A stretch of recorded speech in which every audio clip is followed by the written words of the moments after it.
नमस्कार।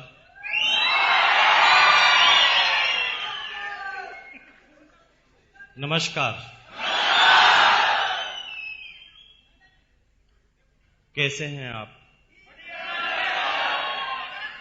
मैं पूछ रहा हूं कैसे हैं आप?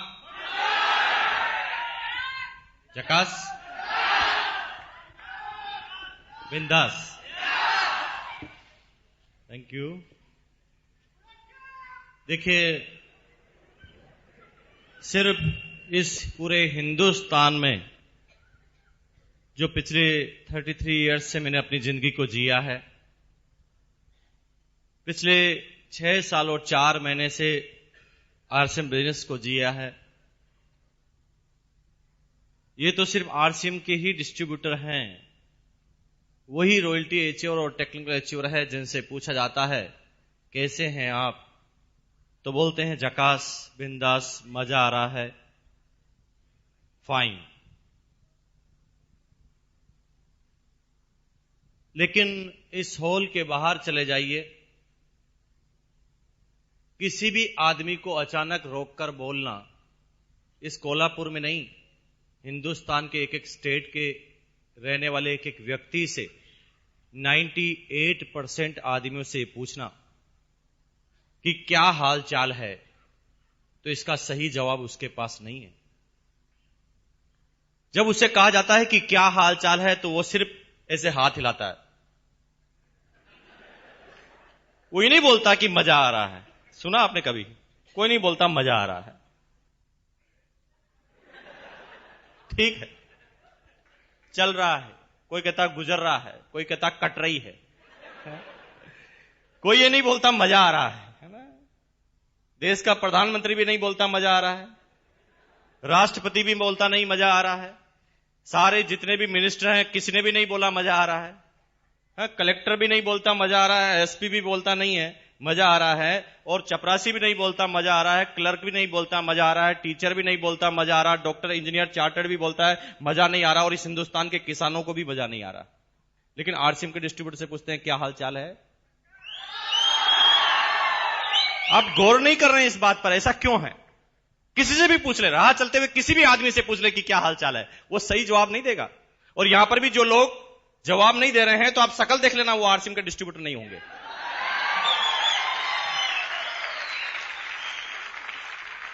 कितनी अजीबो गरीब बात है ना।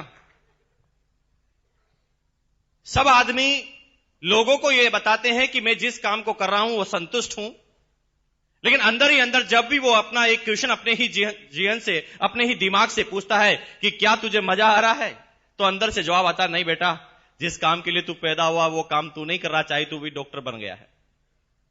और तभी मिस्टर सतीश पंडित ने, नाम सुना कितने आदमी ने सतीश पंडित का? Very good. मिस्टर सतीश पंडित जो एक जनक, एक अवतार इस बिजनेस में हुए, उन्होंने जब टेक्निकल पर वो पहुंचे थे, वो मेरी ग्रेट डाउनलाइन में से एक थे, और जब वो टेक्निकल पर पहुंचे थे तो उन्होंने मुझे एक कविता लिखकर, शिमला के अंदर हमारी टेक्निकल अचीवर्स की मीट थी, उसके अंदर उन्होंने मुझे वो कविता गिफ्ट दी थी, और उस कविता का शीर्षक था आराम कर, और उसकी चौथी पंक्ति में उन्होंने लिखा था, तू जिसे चाहता उसे चाहता नहीं, इस झूठ से न खुद को परेशान कर, आराम कर। तू जिसे चाहता उसे चाहता नहीं, इस झूठ से न खुद को परेशान कर, आराम कर। कहने का मतलब क्या है? यानी हम बाहर लोगों को यह बता रहे हैं कि हम सुखी हैं, हम डॉक्टर हैं इसलिए सुखी हैं, हम टीचर हैं, हम गवर्नमेंट सर्वेंट हैं इसलिए सुखी हैं, हम इंजीनियर, चार्टर्ड या कलेक्टर हैं इसलिए सुखी हैं। लेकिन अंदर ही अंदर वो हर इंसान जानता है कि जिस काम के लिए वो पैदा हुआ है वो काम वो नहीं कर रहा है। कोई भी आदमी किसी भी एक व्यक्ति में, किसी भी एक काम में संतुष्ट नहीं है।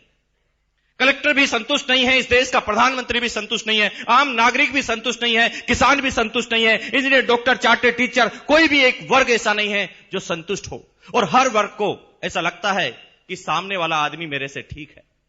इंजीनियर ये कहता है कि डॉक्टर की जिंदगी अच्छी होती है, डॉक्टर ये कहता है कि टीचर की जिंदगी अच्छी होती है, टीचर ये कहता है कि नेता की जिंदगी अच्छी होती है, नेता कहता है कि कलेक्टर की जिंदगी अच्छी होती है, कलेक्टर कहता है कि प्रधानमंत्री की जिंदगी अच्छी होती है, लेकिन सभी जानते हैं कि मेरी जिंदगी तो अच्छी नहीं है।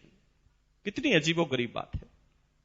क्योंकि संतुष्टि एक ऐसा शब्द है जो एक इंसान को जब वो आम जीवन जीता है तो उसे किसी भी एक क्षेत्र में सारी संतुष्टि एक साथ नहीं मिलती। एक बहुत बड़ा बिजनेसमैन है कोल्हापुर का, माफ कीजिए, उसके पास पैसा है, पैसा तो उसके पास है। आज उसके पास 2 शोरूम है, वो 2 लाख रुपए पर मंथ कमाता है या 4 लाख रुपए पर मंथ कमाता है। लेकिन जब वो अपने काम को बढ़ाएगा, 2 से 4 शोरूम करेगा, तो पैसा कम हो जाएगा कि बढ़ जाएगा? पैसा बढ़ जाएगा उसका। ज्यादा काम करेगा, पैसा उसके पास बढ़ जाएगा। लेकिन दोस्तों, मेरी बात का जवाब देना, क्या पैसा बढ़ जाएगा तो टाइम भी उसके साथ बढ़ जाएगा? पैसा जो जो बढ़ता जाएगा, उसके टाइम की कमी उसको सताने लगेगी। वो और ज्यादा बिजी हो जाएगा जैसे जैसे उसके पास पैसा आता जाएगा। माफ कीजिए, इस कोल्हापुर के रिक्शे वाले के पास टाइम तो बहुत है, पैसा नहीं। यहां के बिजनेसमैन के बाद पैसा तो बहुत है, लेकिन टाइम नहीं। और सिक्योरिटी का तो लेना ही देना नहीं, दूर दूर तक नहीं। कोल्हापुर में उसका शोरूम है, जिस दिन कोल्हापुर में कर्फ्यू लगता है उसका शोरूम नहीं चलता है। यस और नो? जिस चीज का वो बिजनेस करता है, जब वो आउट ऑफ फैशन हो जाती है तो भी उसका शोरूम बंद हो जाता है। जिस दिन उसका मैनेजर और कर्मचारी हड़ताल कर देते हैं तो भी उसका शोरूम बंद हो जाता है। यानी कल की कोई भी सिक्योरिटी उसके पास नहीं है। लेकिन प्यार, सम्मान, पैसे से केवल संतुष्टि नहीं मिलती दोस्तों। ये संतुष्टि के एक छोटे छोटे पार्ट्स हैं। अगर ये सारी चीजों को एक साथ मिलाया जाए, प्यार, सम्मान, इज्जत, दौलत, शोहरत, सर्कल और सिक्योरिटी, तो कहीं जाकर बनती है संतुष्टि। और ये सारी चीजें दुनिया के किसी भी फील्ड में एक जगह पर नहीं मिलती सिवाय आरसीएम बिजनेस के।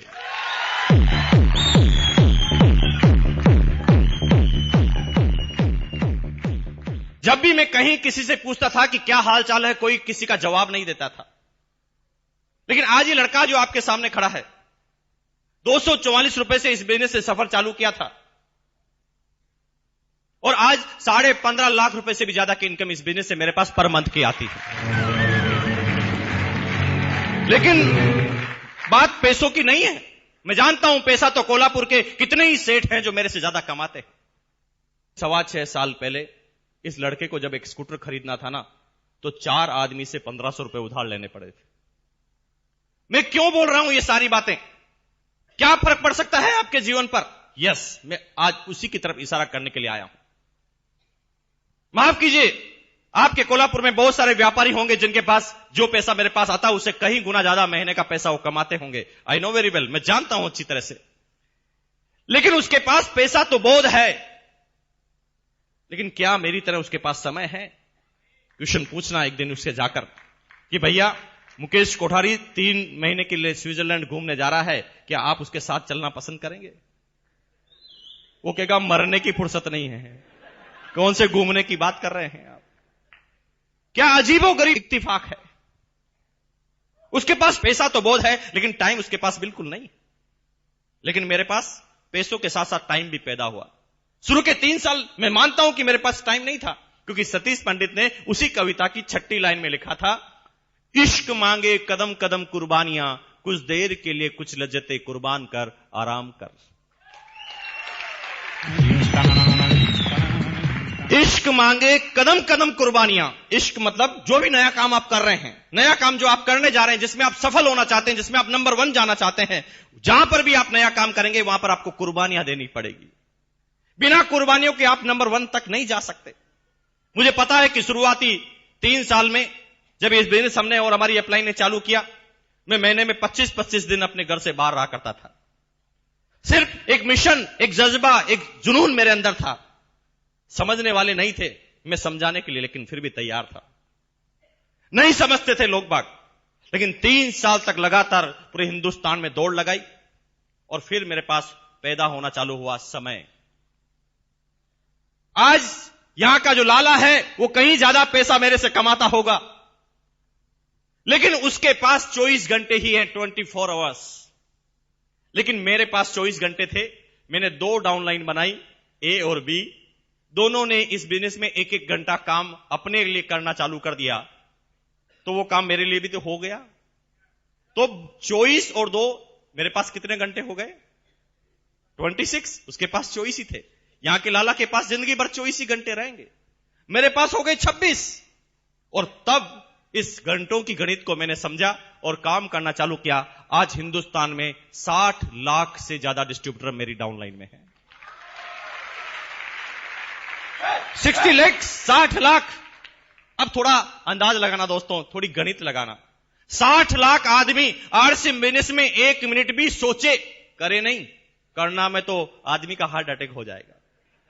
मैं करने की बात नहीं कर रहा हूं, मैं काम की नहीं बात कर रहा हूं। अगर 60 लाख आदमी आरसीएम बिजनेस के बारे में एक दिन में 1 मिनट भी सोचे तो मेरे पास एक दिन के 60 लाख मिनट हैं। क्या यहां के लाला के पास है? पूछना जाकर। नहीं है उसके पास। उसके पास टाइम की कमी है।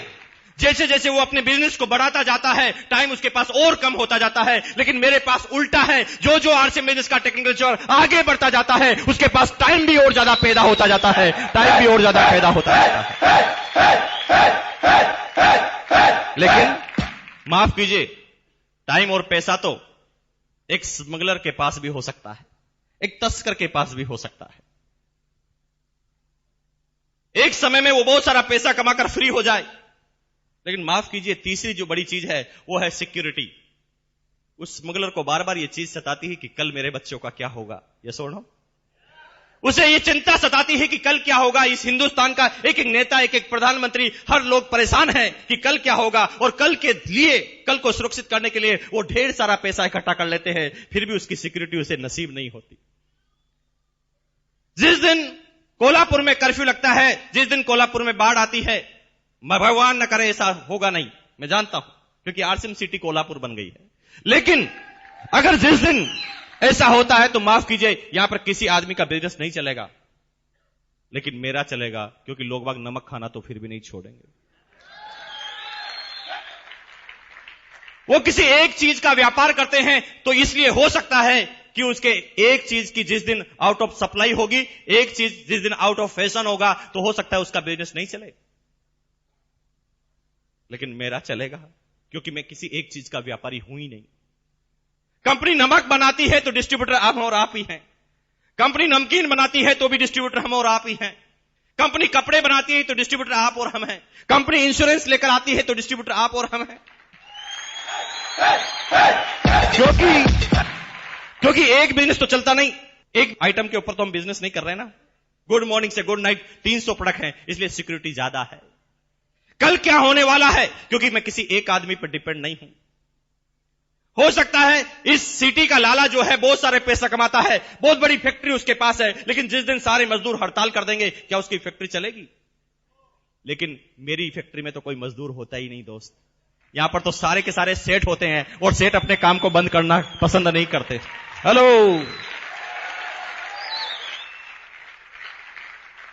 टाइम हो गया, पैसा हो गया, सिक्योरिटी हो गया, लेकिन टाइम, पैसे और सिक्योरिटी से क्या संतुष्टि मिल जाएगी? ना, नहीं मिल सकती।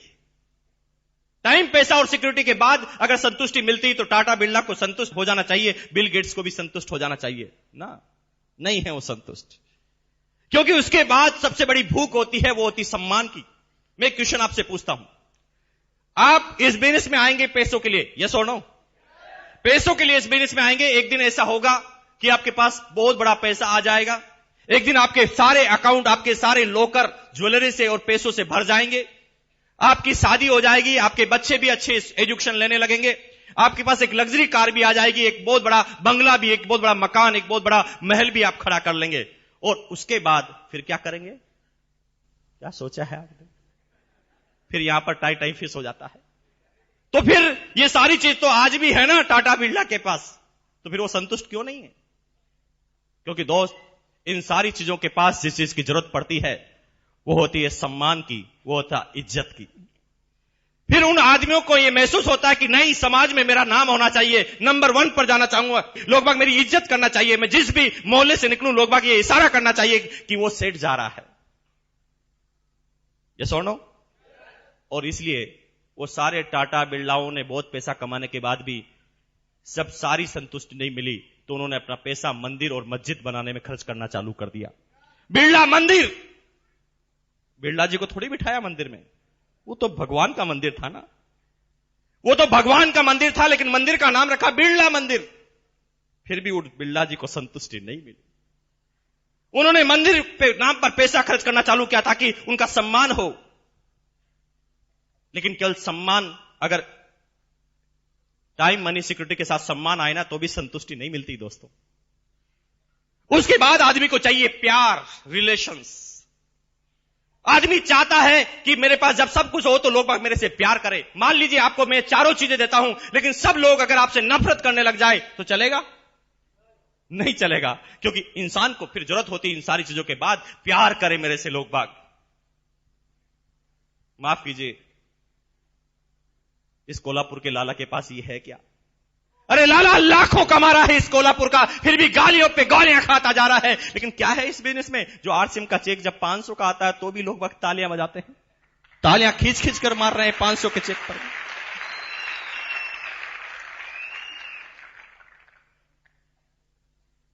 अरे कभी कभी तो समझ में नहीं आता कि रिएक्ट क्या करें।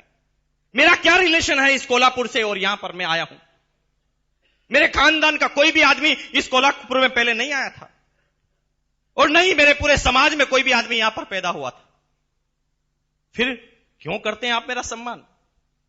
क्यों देते हैं बुक्के? जब मैं सुबह आता हूं तो मुझे छुपना पड़ता है कि कहीं नजर नहीं पड़ जाए किसी की।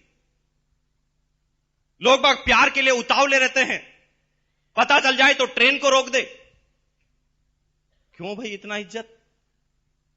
किसी नेता की भी तो नहीं करते इतने दिल से इज्जत। क्या रिलेशन है आपका और मेरा? हमारा यहां का रिलेशन है, क्या मिलेगा वहां पर रिलेशन? इज्जत इतनी कि कभी कभी रिएक्ट करना भी मुश्किल हो जाता है।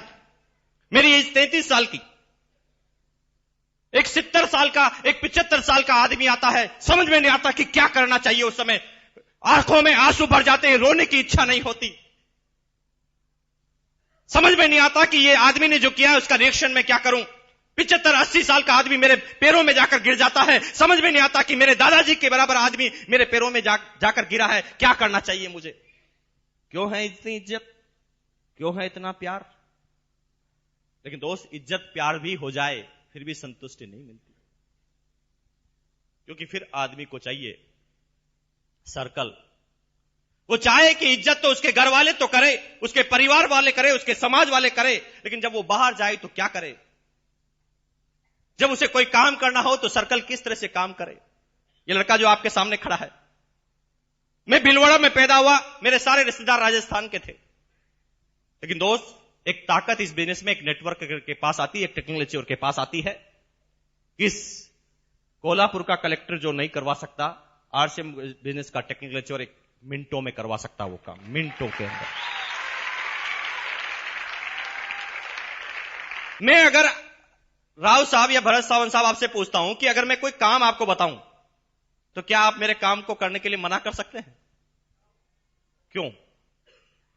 इसलिए क्योंकि यहां से जुड़ा हुआ है मामला। हेलो, अब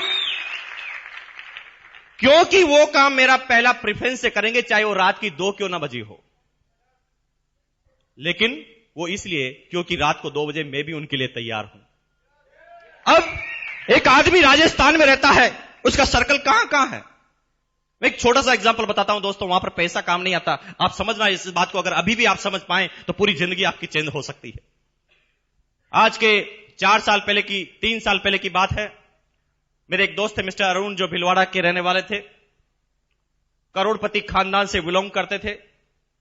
एक दिन कार में उनकी माताजी और पिताजी कहीं जा रहे थे, एक एक्सीडेंट हुआ।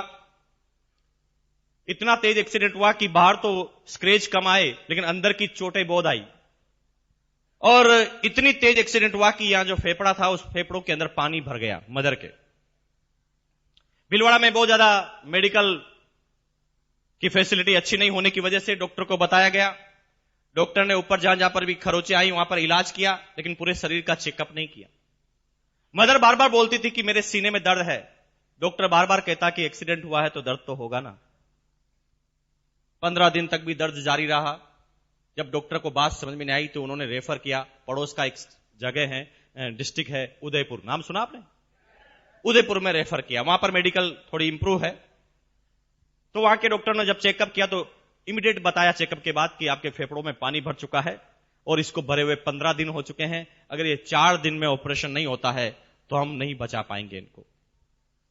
दोस्त के फादर पैसे वाले थे, उन्होंने कहा ओके, कितना पैसा फेंकना है, मैं फेंकने के लिए तैयार हूं, आप ऑपरेशन कीजिए। तो उन्होंने कहा नहीं दोस्त, हमारे इंडिया में ये टेक्नोलॉजी उपलब्ध नहीं है।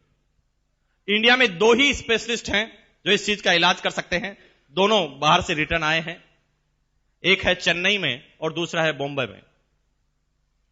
दोनों डॉक्टरों से फटाफट एड्रेस लिया और दोनों डॉक्टरों से जब फटाफट संपर्क करने की कोशिश की, अपॉइंटमेंट लेने की कोशिश की, तो पता चला कि वो बहुत बिजी डॉक्टर हैं, कोई भी अर्जेंट पेशेंट को नहीं लेते।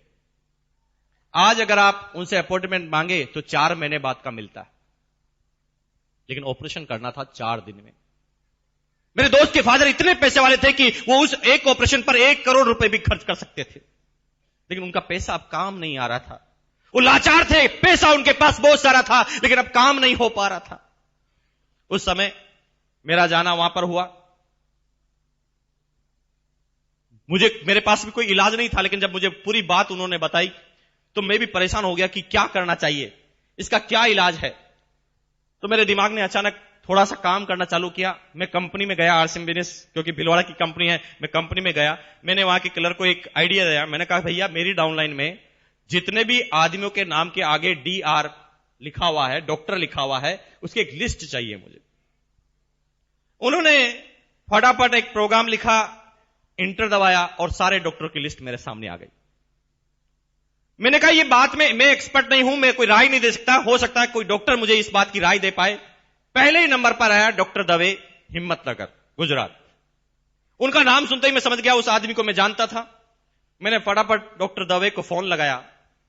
फोन लगाकर जब मैंने पूरी हिस्ट्री बताई, और हिस्ट्री बताने के बाद मैंने चेन्नई के जो डॉक्टर थे, उनका नाम मुझे अब ठीक से याद नहीं है, मैंने उनका नाम बताया। उन्होंने आश्चर्य से कहा अरे वापस बोलना, क्या नाम बताया आपने? मैंने जब वापस नाम बताया तो उन्होंने कहा ऐसा है कि इतना अर्जेंट मामला है तो मैं अहमदाबाद से मुंबई आता हूं, मुंबई से चेन्नई की फ्लाइट पकड़ता हूं और आप सीधे अपनी मदर को लेकर चेन्नई पहुंचिए। मैंने कहा डॉक्टर साहब इतने कॉन्फिडेंस से आप कैसे बोल सकते हैं? हम 10 बार बात कर चुके हैं, वो डॉक्टर बात करने तक के लिए तैयार नहीं होता। 4 महीने बाद की वो डेट देता है, वो कहता है कि अर्जेंट पेशेंट में लेता ही नहीं। आप इतना कॉन्फिडेंस से कैसे कह सकते हैं? वो कहते हैं भैया तुम इस बात की चिंता मत करो, तुम लेकर आओ, क्योंकि he is my class fellow, मुझे मना ही नहीं कर सकता हो। हेलो, यहां पर नहीं हो रहा था पैसों से काम। माफ कीजिए, किसके पास पैसा है जो इसको काम को करवा पाए?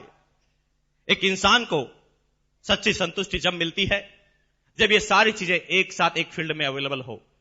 माफ कीजिए, इस दुनिया में तो अभी कोई ऐसा फील्ड पैदा नहीं हुआ जो प्यार, सम्मान, इज्जत, दौलत, शोहरत, सिक्योरिटी और सर्कल सारी चीजें एक साथ लाकर दे। वो सिर्फ मिलती है आरसीएम के टेक्निकल अचीवर को। वो सिर्फ एक व्यक्ति को मिलती है जो आरसीएम बिजनेस के टेक्निकल अचीवर को मिलती है। और इसीलिए जब उसे कहा जाता है कि क्या हाल चाल है आपके, तो कहता जकास, बिंदास, मजा आ रहा है। नहीं बोल पाता एक आम आदमी मजा आ रहा है, लेकिन एक आम आदमी से हटकर एक टेक्निकल अचीवर बनता है जब उसे कहता है कि मजा आ रहा है। मैं आज आपसे क्या बात करूं, किस विषय पर बात करूं, मेरी आज सही मायनों में कहें दोस्तों मेरी कोई तैयारी नहीं है। आप ही बता सकते हैं तो बता दीजिए कि किस विषय में बात कर लें। जिस विषय में कहोगे उसी विषय में चल पड़ेंगे दोस्तों। आपके जो भी विषय जिंदगी के छूटे हुए बता दो आज मुझे, क्योंकि आज मैं बड़ा खुश हूं और जो भी बात करेंगे ना वो यहां से करेंगे। अभी कुछ आदमी कहते हैं यार अब आ गए हो, अब कुछ बता ही दो, हिंट दे दो ताकि हम भी समझ जाएं। आप सब लोग चाह रहे हैं कि थोड़ा आरसीएम के बारे में बता दो और हमारे साथ जो आदमी आए वो समझ जाए और आपके डिस्ट्रीब्यूटर बन जाए, है ना? यही तो चाहते हैं। हम बात करते हैं इसके बारे में, है ना? लेकिन आप चाहते जो है वो गलत चाहते हैं, वो सही नहीं चाहते। एक आदमी, हंसी मुझे तब आती है जब 6.25 साल से जब लगातार वो इस बिजनेस को चलते हुए देखता है, फिर भी कहता है कि थोड़ा हमें समझा दो। क्या समझाएं आपको? अरे समझाना उस दिन पड़ता था जब 4 आदमी भी सेमिनार में नहीं आते थे, इस पूरे बिजनेस में 4 डिस्ट्रीब्यूटर भी नहीं थे। अभी हिंदुस्तान में न तो कोई स्टेडियम है और हिंदुस्तान में नई कैसा एडिटोरियम है जहां पर आरसीएम की सेमिनार एक बार में की जा सके। एक डिस्ट्रीब्यूटर से कहानी चालू हुई, 60 लाख डिस्ट्रीब्यूटर तक ये कहानी पहुंच गई, फिर भी आप कहते हैं कि थोड़ा समझा दो, अभी समझ में नहीं आ रहा है। अरे समझाना उस समय पड़ता था ना जब आरसी बिजनेस का एक पेंट पीस आता था किट के अंदर, उस समय समझाना पड़ता था कि बिजनेस क्या है। आज गुड मॉर्निंग से गुड नाइट 300 से ज्यादा प्रोडक्ट है आपके पास, फिर भी आप कहते हैं कि थोड़ा हिंट तो दे दो। क्या समझाऊं आपको? अरे समझाना उस समय पड़ता था जब गुजरात में डिस्ट्रीब्यूटर बनाना था तो भिलवाड़ा से किट लेकर आनी पड़ती थी, क्योंकि पूरे हिंदुस्तान में आरसीएम का एक ही शोरूम राजस्थान में होता था। अब एक से कहानी चालू हुई, आज हिंदुस्तान में 10,000 हो गए, फिर भी आप कहते थोड़ा तो समझा दो, आ ही गए हैं तो समझा दो। क्या समझाऊं मैं आपको? 80 से ज्यादा डिपो हिंदुस्तान के सारे राज्य, 60 लाख डिस्ट्रीब्यूटर, एक प्रोडक्ट से कहानी चले गई 300 प्रोडक्ट के ऊपर। हिंदुस्तान में 40 से ज्यादा करोड़पति, 850 से ज्यादा टेक्निकल अचीवर, 3,500 से ज्यादा रॉयल्टी अचीवर, हजारों लाखों आदमी, हजारों रुपए पर मंथ कमाने वाले आदमी, सारी बात जानते हैं, फिर भी कहते हैं थोड़ा तो बहुत समझा दो, आ गए हैं। क्या समझा दूं मैं आपको? अरे जिंदगी भर वो नमक खाते आए ना 9 रुपए किलो का, triple refined iodise ISI mark का साल्ट, नाम लेने की जरूरत नहीं है। जिंदगी भर वो 9 रुपए किलो का नमक खाते आए, अब वही नमक आपको 7 रुपए किलो में मिले triple refined iodise ISI mark के साथ, और 7 रुपए मिलने के बाद भी उसके बिजनेस वॉल्यूम का 41% वापस मिले, फिर भी आप कहते हैं थोड़ा तो समझा दो ना। क्या समझाऊं मैं आपको? क्या बाकी रह गया समझाने का? जिंदगी भर नहाते आए ना उस 13 रुपए के साबुन से, हीरोइन बोलती आई कि मेरे रूप का राज, मेरे गोरेपन का राज, उसका कुत्ता गोरा हो गया, हम तो नहीं हुए।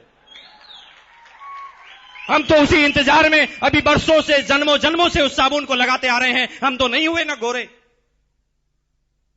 जिंदगी भर लौटते हुए आ गए वो आदमी आपको।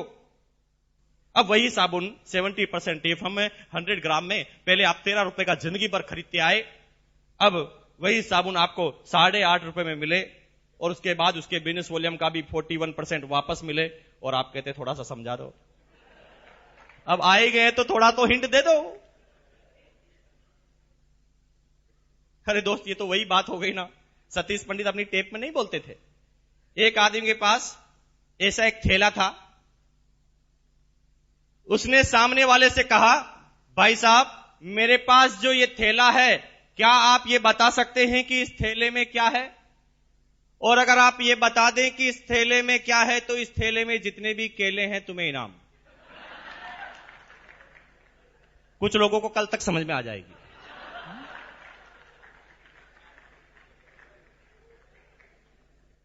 क्या आप बता सकते हैं दोस्त, मेरे पास जो ये थैला है इस थैले में क्या है? और अगर आप ये बता दें कि इस थैले में क्या है तो इस थैले में जितने भी केले हैं तुम्हें इनाम, और अगर तुम ये बता दो कि केले कितने हैं तो 12 के 12 इनाम।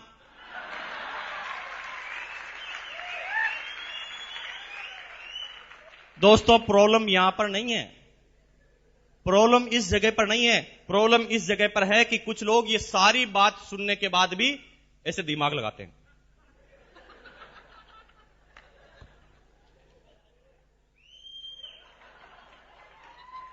दिमाग लगाकर कहते हैं भैया थोड़ा बहुत समझ में आ रहा लेकिन हिंट दे दो। इसे कहते हैं गई भैंस पानी में। क्या हिंट दे दे आपको?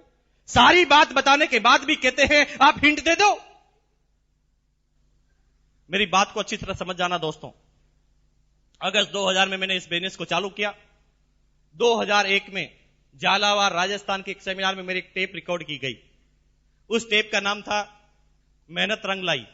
अभी वो टेप मार्केट में अवेलेबल नहीं है क्योंकि उस समय मैं ढंग से बोलना भी नहीं आता था, लेकिन जो शुरुआती डिस्ट्रीब्यूटर हैं सब लोगों ने उस टेप को सुना होगा। और वो 2000 की टेप अभी भी अवेलेबल है कंपनी के रिकॉर्ड में और मेरे पास भी उसकी कॉपी है। उस टेप में 2001 में जब कंपनी का एक प्रोडक्ट था शूटिंग, उस समय बोला था कि भैया समझ जाओ, हिंट देता हूं तुम्हें, ये बिजनेस कपड़े का नहीं है, गलतफहमी में मत रहना कि कपड़े का बिजनेस है। ये बिजनेस जीवन है, जीवन बनाने का बिजनेस है। कल तुम अगर लगे रहोगे, कंपनी प्रोडक्ट लेती आएगी, जब आगे से आगे ये प्रोडक्ट बढ़ेंगे, तुम्हारी डाउनलाइन जब आसाम में भी जाएगी और आसाम में भी डाउनलाइन जब सुबह उठकर भगवान के सामने जाएगी और अगरबत्ती निकालकर बोलेगी ओम जय जगदीश हरे, तो आपके घर में आएंगे हरे हरे हरे हरे हरे हरे हरे हरे हरे हरे हरे। लेकिन 2001 में उन साथियों ने इस बात को नहीं सुना, लेकिन जिन जिन ने भी सुना वो सारे के सारे आज रूबी और स्टार रूबी हैं।